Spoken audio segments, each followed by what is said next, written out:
Hello friends, welcome to my channel truth of share market. So discuss कर लेते हैं option strategy for bank Nifty for next week. This video is only for education purpose. यहाँ मेरा Telegram link and WhatsApp number given है, so please join कर लें। Start करते हैं with bank Nifty chart. Bank Nifty chart का क्या मतलब है कि इसके अकॉर्डिंग आपको स्ट्रेटजी बिल्ड करनी है ना।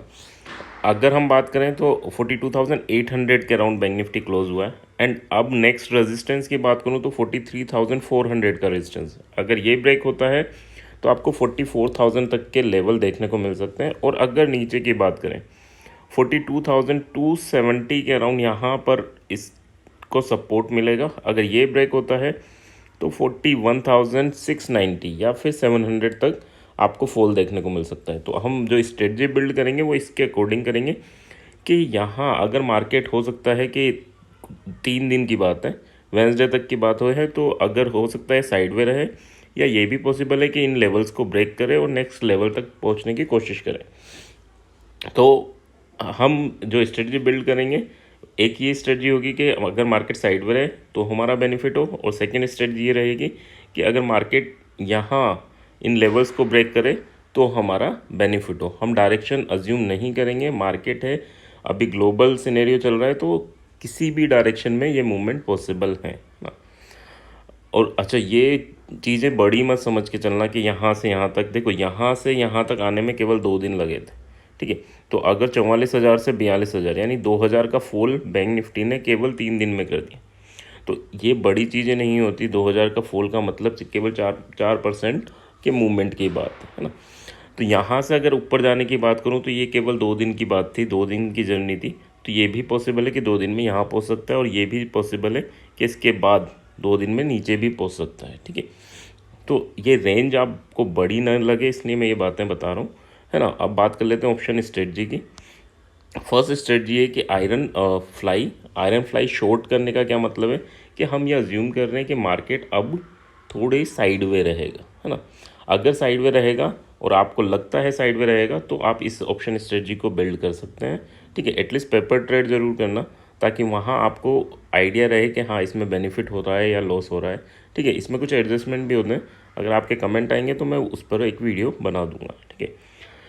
इसमें हमने किया देखो, इसमें हमने क्या किया, इसमें हमने एटीएम को सेल कर दिया। यानी अगर हम बात करें 42,900 और 42,900, क्योंकि इनकी स्ट्राइक प्राइस 800 पे मार्केट है, बट इनकी स्ट्राइक प्राइस ऑलमोस्ट सेम है, तो इनको सेल कर दिया। एंड नेक्स्ट, ताकि हमारा लॉस फिक्स हो जाए, क्योंकि सेलिंग है तो सेलिंग में आपका लॉस फिक्स होना ज़रूरी है ना। अगर लॉस फिक्स नहीं है तो आपको डर लगेगा, मार्केट कितना भी लॉस दे सकता है, अगर मान लो 5% गिर जाए। बट यहाँ पर हम लॉस फिक्स कर देंगे, उसके बाद मार्केट 10% गिर जाए, 20% गिर जाए, 20% चढ़ जाए, तब भी आपका लॉस फिक्स रहेगा, ठीक है। तो यहाँ पर अगर मैं देखूँ तो मैक्सिमम लॉस मेरा कितना हो सकता है, 1,700 रुपये। कब हो सकता है, जब मैंने फिक्स करा इसको बाय 43,300 सी, यानी 900 सी बाय किया है, 400 डिस्टेंस पे मैंने सी को सेल कर दिया ताकि मेरा लॉस फिक्स हो जाए, है ना। नीचे अगर हम बात करें तो नीचे भी 400 डिस्टेंस पे मैंने पी को बाय कर लिया, ताकि मेरा लॉस फिक्स हो गया यहाँ पे 1,700 रुपये, और बेनिफिट फिक्स हो गया मेरा 4200 रुपये, है ना। इससे ज़्यादा बेनिफिट मुझे नहीं हो सकता और इससे ज़्यादा लॉस मुझे नहीं हो सकता, मार्केट कहीं भी जाए। इन चीज़ों से क्या होगा, आपने ये चीज़ें फिक्स कर दी तो इसमें पहले मार्जिन देख लें। 35,000 का मार्जिन रिक्वायर्ड है फॉर 1 लॉट। इसमें क्या होगा, जैसे 3 दिन के लिए आपने स्ट्रेटजी बिल्ड कर ली तो आप ओवर ट्रेडिंग से बच जाएंगे, ठीक है। आपका लॉस फिक्स है, आप इससे ज़्यादा लॉस नहीं करेंगे। यानी 35,000 का कैपिटल है तो मैं 1,700 से ज़्यादा लॉस नहीं करूँगा। बट जनरली क्या होता है, अगर आप ऑप्शन बाइंग करेंगे तो फिर क्या होगा, आप 35,000 में किसी दिन 5%, किसी दिन 10% लॉस करके 10,000 5,000 भी लॉस कर सकते हैं। तो हम क्या कर रहे हैं, कैपिटल मैनेजमेंट हो रहा है हमारा, ठीक है। ओवर ट्रेडिंग से बच रहे हैं हम, ठीक है, और रिस्क मैनेजमेंट हो रहा है। तो 3 चीज़ें होती हैं जो हम कोई भी स्ट्रेटजी बिल्ड करेंगे या किसी भी सेटअप पे वर्क करेंगे, तो ये तीनों चीज़ें कवर होनी है हमारी, तो बेस्ट है ना। यहाँ पर लॉस हो सकता है, बिल्कुल हो सकता है, क्यों नहीं हो सकता। बट हाँ, लॉस फिक्स हो गया। अब देखो, कई बार आप 10-15 ट्रेड कर लेते हो एंड इतना चार्जेस तो आप ब्रोकर को दे देते हो। तो इस वे में थोड़ा सा समझ के चलो। अच्छा, रेंज क्या मिल रही है हमें, 42,600 से लेकर 43,200, यानी हमें 600 पॉइंट की रेंज मिल रही है, जिसमें मार्केट मूवमेंट करेगा तो हमें कोई लॉस नहीं होगा। बट हाँ, इससे ऊपर नीचे जाता है तो फिर हमें लॉस होगा। यानी 600 से भी ज़्यादा मूवमेंट देता है, 1.5% से ज़्यादा, 3 दिन है, 1.5% से ज़्यादा मूवमेंट देता है तो हमें लॉस हो सकता है। अच्छा, प्रॉफिट कब बुक करना है? देखो, अगर आप स्ट्रेटजी बिल्ड करो या तो मत नहीं करनी, या अगर बिल्ड करनी है तो एटलीस्ट इतना बेनिफिट तो लेके चलना है। 4200 नहीं लें तो 1730 रुपये जो हमारा लॉस है एटलीस्ट उतना लेना है, ताकि अगली बार हम स्ट्रेटजी बिल्ड करेंगे तो हमारा फियर कम रहेगा, है ना। तो जब आप अगर यहाँ पे 200 रुपये लेके निकल गए, नेक्स्ट टाइम फिर बिल्ड करोगे 1700 का लॉस बियर करने में आपको डर लगेगा। बट एक बार आपने बेनिफिट ये ले लिया तो फिर आपको डर नहीं लगेगा, है ना। यहाँ अगर हम बात करें 4200 का प्रॉफिट, नहीं अभी स्टार्टिंग है आपकी, तो इसमें एडजस्टमेंट के बाद आप 4200 सोचना। अभी 1700 पे बुक करना चाहो तो कर सकते हो। और कोई अगर इसमें है कि हाँ वो करता है सेलिंग और स्ट्रेटजी पे वर्क, क्योंकि साइकोलॉजी रिक्वायर्ड रहती है, तो अब वो फिर नो डाउट वो थर्सडे तक रुक सकता है। थर्सडे 10 o'clock आपको तब बुक कर लेना है मैक्सिमम, है ना। उससे के बाद जो वॉलेटिलिटी रहती है वो खतरनाक रहती है ना।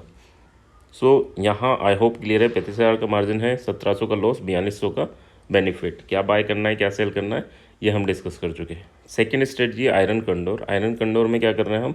आयरन कंडोर में हम ये लेके चल रहे हैं कि जो ये लेवल है 43,400, या तो बैंक निफ्टी इसे ब्रेक करेगा या नीचे 42,200 इसे ब्रेक करेगा और नेक्स्ट लेवल टच करेगा। नेक्स्ट लेवल क्या है? 44,000 इधर और 41,700 इधर, ठीक है। तो इसमें क्या है, इसमें हमारा छोटा सा लॉस होगा, है ना। अगर हम वेंसडे तक भी रुकते हैं तो छोटा सा लॉस होगा, बट अगर बेनिफिट देने पे आया तो काफ़ी बड़ा होगा, ठीक है। अब ये एक बार बड़ा बेनिफिट ले लोगे तो ये छोटे लॉस 5-6 बार ये छोटे लॉस ले लोगे तब भी आप बेनिफिट में होगे, ठीक है। तो इसमें देख लेते हैं सबसे पहले कि हमारा लॉस कितना हो सकता है। 1,000 रुपये का लॉस हो सकता है और बेनिफिट कितना हो सकता है मैक्सिमम? 6,470 रुपये का हो सकता है, ठीक है। तो 1:6 का आपका रिस्क टू रिवॉर्ड है। क्या पॉसिबल है? वही लेवल है जो हमने चार्ट पे डिस्कस किए थे, उनके अलावा कुछ नहीं है, ठीक है। तो हमने यहाँ पे क्या किया है, देखो 42,200 ये टूटेगा तब हमें बेनिफिट होगा, तो हमने इसे बाय कर लिया। कहाँ तक जा सकता है? तो इससे 500 पॉइंट दूर, यानी 41,700 वही लेवल है जो चार्ट पे था, यहाँ हमने इसे सेल कर दिया। अब देखो यहाँ पर टोटल हमने जो पैसा डिप्लॉय किया है मार्केट में, दैट इज़ 34 रुपीज़। तो काफ़ी कम रुपये इस साइड डिप्लॉय किए, और यहाँ पर अगर मैं देखूँ तो 43,500 ये हमने बाय कर लिया। 44,000 जहाँ तक मार्केट जा सकता है उसे हमने सेल कर दिया। तो यहाँ पर आयरन कंडोर में हमारा जो प्रॉफिट निकल के आ रहा है वो काफ़ी अच्छा निकल के आ रहा है। क्या ये मिल सकता है? बिल्कुल मिल सकता है। अगर मार्केट में जो ग्लोबल सिनेरियो हैं अगर थोड़ा सा भी हुआ है ना, 2-2.5% का मूवमेंट रिक्वायर्ड है, और कई बार बैंक निफ्टी एक दिन में भी दे देता है 2.5%, ठीक है। अदरवाइज़ क्या होता है कि 1 और 1.5 इस टाइप से 2 दिन में 2.5% दे देता है, अगर ये अपने पे आया तो। और नहीं आया तो हम 1,000 का लॉस लेंगे, है ना। लॉस फिक्स है। जब आपका लॉस फिक्स रहता है, आपको पता है आपका कैपिटल, अगर आपने यहाँ पर 25,000 रुपये डिप्लॉय किया है ना, 25 से हो सकता है 2-3 हज़ार ज़्यादा हो, अलग अलग ब्रोकर का अलग अलग मार्जिन रहता है ना। तो यहाँ पर हो सकता है 30,000 आपके लगे, बट 30,000 डिप्लॉय करने के बाद अगर मैं 3 दिन ट्रेडिंग में रह कर भी अगर 1,000 रुपये ही लॉस दूँ, तो ये जनरली 99% ट्रेडर अपना ब्रोकर चार्जेस दे देते हैं ज़बरदस्ती की ट्रेड कर करके। तो यहाँ पर भी वही ओवर ट्रेडिंग, कैपिटल मैनेजमेंट और रिस्क मैनेजमेंट सारी चीज़ें इंक्लूड रहेंगी आपकी, ठीक है।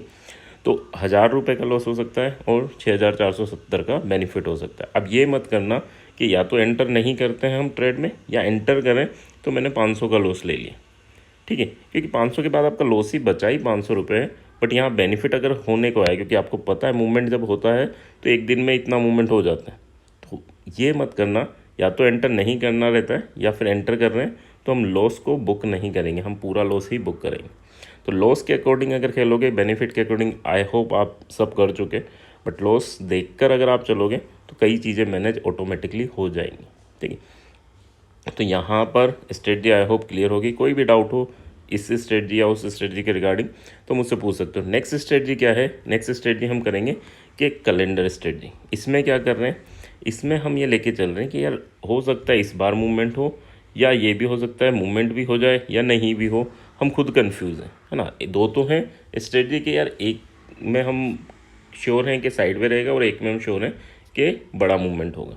बट अगर ये दोनों में भी हम कंफ्यूज हैं तो हम कैलेंडर स्ट्रेटजी यूज़ कर सकते हैं। इसमें क्या करना है, देखो इसमें अगर मार्केट साइड में रहेगा तो भी हम बेनिफिट में होंगे, मार्केट अगर ट्रेंडिंग रहेगा तो भी हम बेनिफिट में रहेंगे, मार्केट अगर स्मॉल ट्रेंड में रहेगा यानी छोटा मोटा ऊपर गया छोटा मोटा नीचे आया तो हम छोटे से लॉस में होंगे।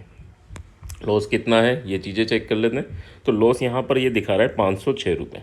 देखो दोनों स्ट्रेटजी सेम एक्सपायरी की थी, बट ये कैलेंडर स्ट्रेटजी ये डिफरेंट एक्सपायरी की। तो यहाँ पर विक्स और ये सारी चीज़ें इन्वॉल्व हो जाती हैं, है ना।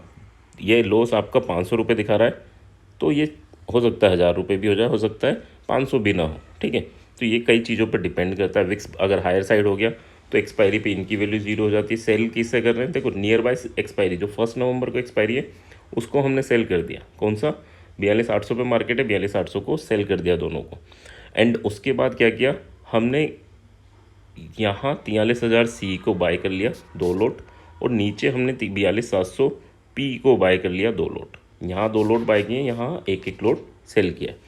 इससे हमारा लॉस कितना फिक्स हो गया, लॉस हो गया 506 रुपये, ठीक है। अब ये फिक्स कैलेंडर स्ट्रेटजी में केवल, बाकी दो में फिक्स है, बट यहाँ पर ये चीज़ें डिपेंड करती है विक्स वगैरह पे। तो ये थोड़ा बहुत ऊपर नीचे हो सकता है, इसको लेके चलना है ना, क्योंकि एग्जैक्ट कैलकुलेशन दो डिफरेंट एक्सपायरी की नहीं हो सकती है ना। बट हाँ सॉफ्टवेयर जो शो कर रहा है मैं वो बता रहा हूँ आपको। 500 से ये हो सकता है 700 हो जाए, 1000 हो जाए, है ना। अब अगर मार्केट ट्रेंडिंग हुआ तो जो हमारे 2 टाइम्स हैं, यहाँ पर हमने 2 लोट ले रखे, उनमें ज़्यादा बेनिफिट होगा, और ये 1 टाइम्स है तो इनमें कम बेनिफिट हो, कम लॉस होगा, ठीक है। तो जितना ट्रेंडिंग होगा उतना हमें 2 टाइम्स बेनिफिट बढ़ता जाएगा, है ना। तो यहाँ बेनिफिट हमारा ज़्यादा होगा। अगर मार्केट साइड वे रहा तो क्या होगा, तो देखो ये दोनों जीरो हो जाएंगे। 800 पे लेट्स अज्यूम 800 पे बंद हो गया, 800 पे बंद हो गया तो ये दोनों जीरो हो जाएंगे। मतलब हमने 300 और 200 500.0 कर लिए। अब क्या आपको लगता है कि अगर 800 पे भी बंद हो गया तो नेक्स्ट एक्सपायरी का जो वैल्यूज़ है 8 नवंबर की, वो कितने डिके हो जाएंगे, ये हो सकता है 263 हो जाए, ये हो सकता है 164 हो जाए, यानी 100 पॉइंट डिके हो जाएंगे। 100 पॉइंट डिके होने का मतलब क्या हो गया, देखो 200 पॉइंट टोटल डिके हो रहा है तो 2 टाइम्स से तो 400 पॉइंट डिके हो जाएगा। यहाँ कितना अर्न कर रहे थे हम, 500 पॉइंट, तो यहाँ मैक्सिमम बता रहा हूँ 400 पॉइंट डिके हो जाएगा, तब भी आप अर्निंग में ही रहोगे, तब भी आप बेनिफिट में ही रहोगे। तो इस वे में अगर ट्रेंडिंग होगा तो 2 टाइम्स है तो बेनिफिट होगा, और अगर साइड वे जस्ट वहाँ हो गया तो भी आप बेनिफिट में रहोगे। लॉस कब होता है इसमें, छोटा मोटा, जब छोटा मोटा पी डायरेक्शन में चला जाता है, यानी मान लो 800 से 600 चला गया, 600 चला गया, 500 चला गया, तो क्या होगा, तो ये जो 300 रुपये हैं ये ज़्यादा इंक्रीज़ नहीं होते, है ना, और ये थोड़ा डिके हो जाता है। वहाँ पर आपका जैसे यहाँ 500 रुपये कमा रहे थे, वहाँ पर आप 200 रुपये ही कमाओगे, तो उसे एडजस्ट करने के लिए यहाँ हो सकता है आपको 250 रुपये मिल रहा हो, ठीक है। तो यहाँ पर आपका 500 रुपये का जो लॉस दिखा रहा है वो इस रीज़न की वजह से दिखा रहा है। तो हम क्या है, हम लेके चल रहे हैं कि या तो मार्केट साइडवे रहेगा या ट्रेंडिंग रहेगा, या हम कन्फ्यूज़न में हैं कि हो सकता है साइडवे रहे ट्रेंडिंग में। अगर साइडवे रहेगा तो स्टार्टिंग स्ट्रेटजीज़ हैं, और अगर आप कंफ्यूज हैं तो इस स्ट्रेटजी में आपको करना क्या है कि मार्केट वेंसडे जब एक्सपायर होगा तो इन पोजीशन से एग्जिट करना है, और नेक्स्ट इनके अकॉर्डिंग इनसे डिस्टेंस बना के नेक्स्ट पोजीशन को सेल कर देना, ठीक है। ये एक एडजस्टमेंट होता है अगर मार्केट बिल्कुल साइडवे हो जाएगा, ठीक है। अदरवाइज़ ये बेनिफिट वेंसडे तक ही दे देगा अच्छा खासा, है ना, और ये जब बेनिफिट देता है तो बहुत अच्छा देता है, ठीक है। तो इस चीज़ को भी लेके चलना। आई होप यहाँ तक चीज़ें क्लियर हैं तो प्लीज़ लाइक और कमेंट ज़रूर करना आपको कौन सी स्ट्रेटजी पसंद आई, एंड आपका क्या व्यू है कि मार्केट ट्रेंडिंग रहेगा या फिर साइड वे रहेगा, ठीक है। So thank you.